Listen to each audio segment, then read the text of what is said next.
causes my temper to be hot tempered. Yeah. So when we are frank and when we sit with people who are sincere with us, and that's why sincerity is a very important issue. When the Prophet Muhammad taught us how to mirror our brothers. Be a mirror for your brother. نعم. المؤمن مرآة أخيه. Believer is a mirror for his brother. So he would tell him about, I noticed that you get angry and that's why I'm avoiding this. So this is kind of very sincere advice. All of us are in need of that. Right, it needs to be genuine. Yes. And the Prophet ﷺ taught us. Yeah. النصيحة. الدين النصيحة. النصيحة is for everybody, every individual and every person, every community. They need to be advised. This is an area, a good very area that would help us improve ourselves. Yes. Right. All right. So, Dr. Mamdouh, I think we reached the point here where we maybe need to list or sum up some of the strategies that can help us. I know that we've gone through some of them, but I'm sure, as I read in the book you are the author of, you finished the chapter in a really nice way. You said there are some strategies where we can go ahead and start working on them to really control our anger. Yes, as I mentioned, the strategy of the Prophet ﷺ, when he said that if you are angry while you are standing, you have to sit down. So that's number one. So you have to change your physical thing. The second one is you have to know yourself very well. You have to, as I said, that you have to study which situations would cause you to be more angry than the others and try to avoid them. And try to be sincere with your brothers and the people who are around you. Tell them, when I do this, and I used to advise a friend of mine by, again, using, I said that every time you look at me, he was giving a lecture and he was frowning at people. And I told him, let's develop a technique. And this is my own idea about when I do it with you, you remember that you are frowning. And we need to see a very plain and simple and smiley face. Yeah, so every time you look at me and you see me looking at the watch, you know that you are doing this. and really. But this is a really good one, because here you're trying to help the other person. Yes.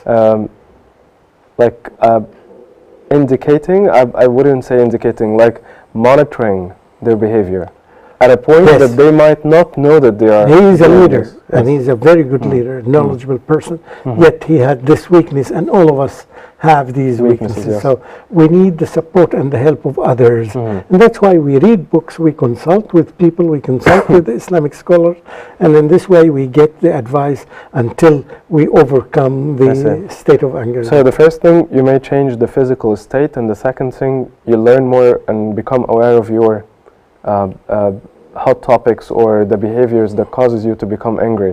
And the third thing, and that is really exchanging advice with people. And asking for help. Asking for help. Not to fear to ask people for help. Definitely. Sometimes you get help and advice from a parent or a teacher or even a doctor, right? Because some of us would think that these things does not or do not require the help of a doctor. No, they are mistaken. They need help because they have done a lot of research, so they know about these specific areas much more than we know. One of the greatest moments of, and in fact this was not among the goals of the book, is to list the number of strategies, so at the end, we learn one thing at a time. But one of the most important things that should be mentioned for the Prophet Muhammad it's how he controlled. That's why you can say that he's the master of human being. How he controlled himself and his anger when he opened Mecca, the land or the country or the area that fought with him and kept him out of the country and let him suffer all the suffering that he and the companions have gone through because of that. And they prevented him from coming back to his land, to his home, to restore him. They did a lot of things that would really stir anger, would cause a war to happen. But the Prophet ﷺ showed the whole world that he is really the best leader in the world. He forgave all of them. And we have never seen a similar example in history. When you explore history and when you read history, the history of the leaders of the world, in fact, in all similar situations, you can find all the leaders were reacting aggressively against the people who used to fight them. This was not the case of the Prophet Muhammad ﷺ. And this is an example of وَمَا أَرْسَلْنَاكَ إِلَّا رَحْمَةً لِلْعَالَمِينَ. He said that you are set free. You are free. Do whatever you want. It's your country. You live with us. I'm not going to punish you. I'm not going to fight with you. And he had the power. He had the power, and he had the army, and he had the resources. That's what the Quran said. That. وَالْعَافِينَ عَنِ النَّاسِ, when you have the power. So he had the power to punish them, to fight them, to kill them. But on the contrary, unexpectedly, from all the people there of Mecca, they saw the Prophet ﷺ forgiving all of them. As unique event that happened in the history of the world. And I think I would give advice to the people who deal about education in every country. These examples should be taught to all the people in the world.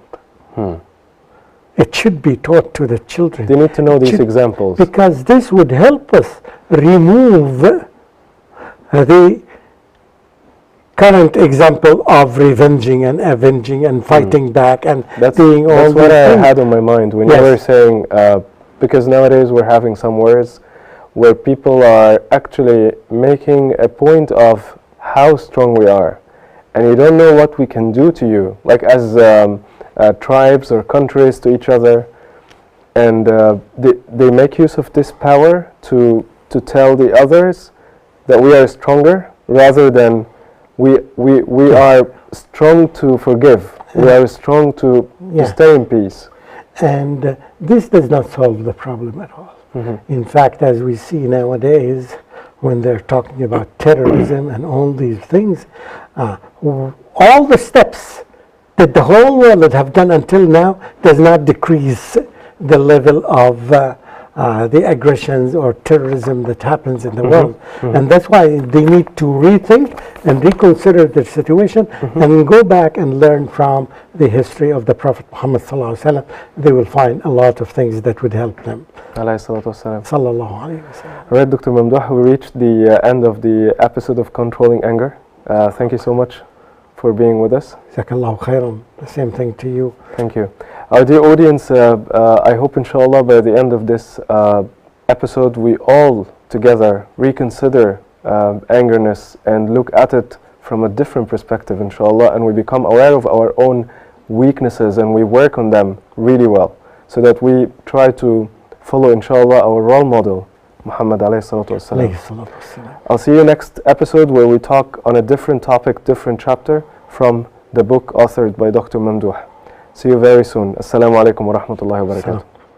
Ya Rab, give us Iman to stand in prayer throughout the night. May we be restrained from the evil in what we say.